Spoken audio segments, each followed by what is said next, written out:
来继续来看台南的北门15号发生着枪击案，两派的人马因为公电的利益爆发着枪战，现场至少是开9枪。警方伫菲律宾抓着枪手，但是主嫌还在逃亡。进前9合1的选举，开88枪是为着公电的利益，即摆要选总统，嘛是为着公电的利益过来开枪，是单纯卡合，也则是政治的操作。警方积极来追查。 台南北门枪击案开枪的姓柯的枪手，伫特勤小组的介护下，为菲律宾亚该会桃园国际机场。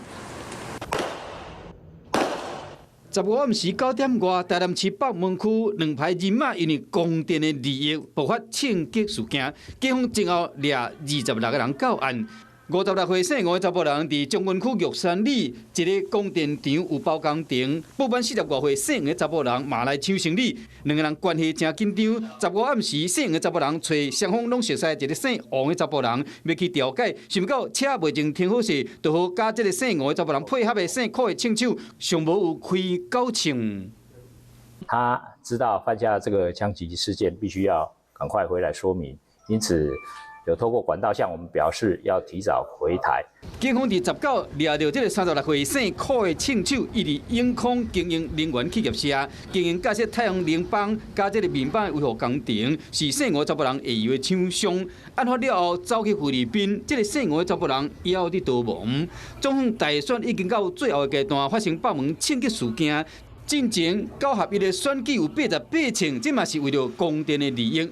两件性质同款，拢伫选举进前开枪，互人咧怀疑讲，敢真正是卡喊念？哇，又来了，不到1年呢，票投民进党啦，哈，台南变靶场啦。那也证明了这就是一个治安上的问题，不要再将治安问题上升成政治问题。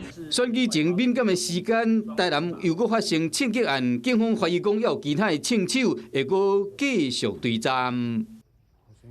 Hello， 我是陈雅玲。想要抢先掌握最及时的新闻资讯吗？赶快订阅、按赞、开启小铃铛，锁定华视新闻 YouTube 频道。